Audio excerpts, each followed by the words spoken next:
If you have a website or write articles on Medium, including images in your articles will help you in making your post stand out. It also helps in driving the point home by including suitable images, infographics, GIF images, or even videos. At the same time, we also know that your hosting space is kind of limited, and all the media we upload, like images and screenshots and videos, occupy storage space and might even affect our site's loading time.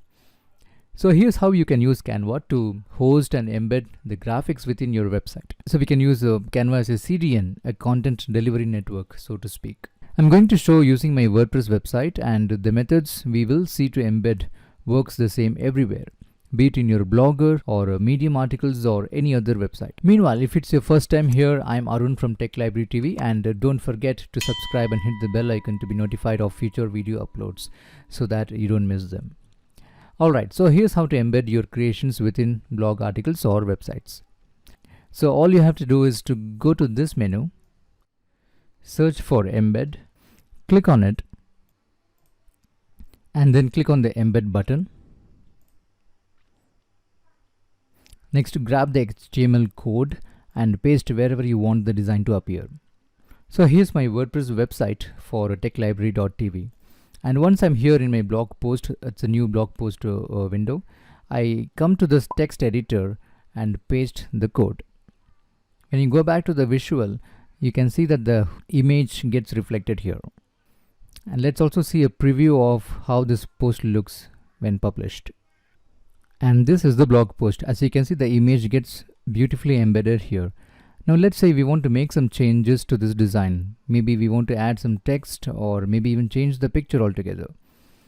So let me add some text here.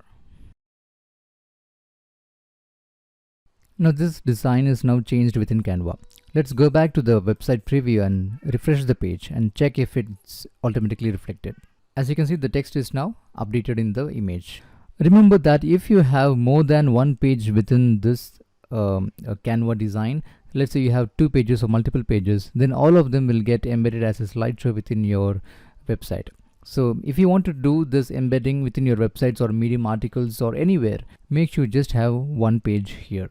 So as you can see, the best thing about this is that even if you make any change to your designs in Canva, maybe even using your Canva mobile app, the changes will reflect on the website as well, so you need not even go to your blog post to manually update the images. And when the embedding is done, the next time you come here and then search for the embed option, the embed icon here shows a green dot, which means that this design is live. And when you click on it, you can see that this design has been embedded somewhere, so this is live. So all changes you make here will reflect wherever you have embedded.